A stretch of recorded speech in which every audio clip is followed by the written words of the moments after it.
Like and subscribe and click the bell icon to get new video updates. Major parties must do better on protecting climate. May 15, 2022, 5:00 p.m. Save login, register or subscribe to save articles for later.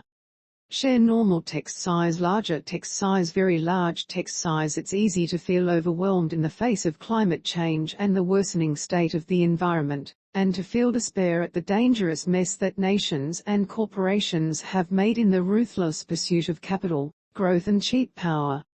As good citizens, we try to reduce our emissions by getting solar panels, limiting air travel or investing money responsibly, but the solutions to these wicked problems are structural and can feel beyond the power of the individual. Yet in this week's election, ordinary Australians have the chance to cast a vote that will have enormous consequences for this urgent issue. This is the critical decade for action on climate change. The Intergovernmental Panel on Climate Change says global emissions must be halved by 2030 to have any hope of limiting global warming to, or close to, 1.5 degrees. We must act. Disillusioned voters often resort to the truism that both sides are as bad as each other. But let's be clear, in this election, the climate and environment policies of the two major parties are very different, even if neither goes far enough. The coalition has stuck like a barnacle to its carbon emissions target of a 26% decrease by 2030, on 2005 levels, and in the 11th hour before the Glasgow climate meeting, it signed on to net zero by 2050. This makes Australia's target the weakest among all developed countries and is consistent with catastrophic global warming of 3 degrees globally, bordering on 4 degrees.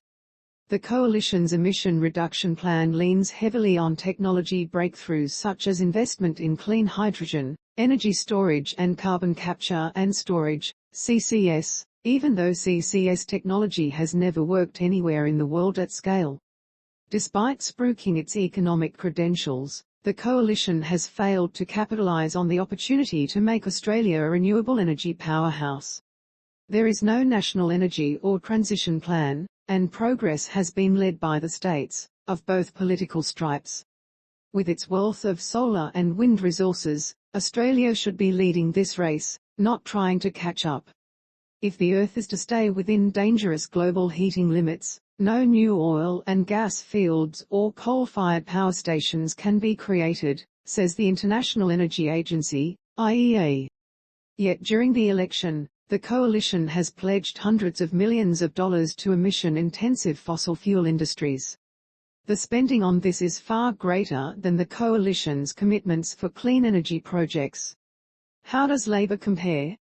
It has an emissions reduction goal of 43% by 2030, which is less than the 45% cut promised ahead of the last election and shows how that electoral loss crippled the party's climate ambition. This goal is consistent with 2 degrees of warming globally and is not what climate scientists tell us is needed. University of Melbourne modelling found Australia's fair share of the global emissions budget to stay within 1.5 degrees would require a 75% emissions reduction by 2030, with net zero by 2035. Yet Labor's emissions target is considerably stronger than that of the coalition. And it comes with a policy to upgrade Australia's energy grid to harness the boom in wind and solar farms. Labor will also impose emissions limits on the 215 largest polluting facilities, though the detail is not yet clear. This emphasis on renewable energy transition is welcome. However, Albanese has offered approval of new coal mines in his push for blue-collar votes, a direct contravention to what the IEA has called for. The Australian Greens and Climate Independent's proposed emissions targets are significantly stronger than the coalition or Labor, and both are consistent with staying within 1.5 degrees of warming. The Greens would reduce emissions by 75% by 2030 and reach net zero by 2035. Most Teal independents are calling for a 60% cut by 2030, except for Allegra Spender, whose policy is 50%. If climate change garnered only minimal attention during the campaign, the worsening condition of Australia's natural environment got even less.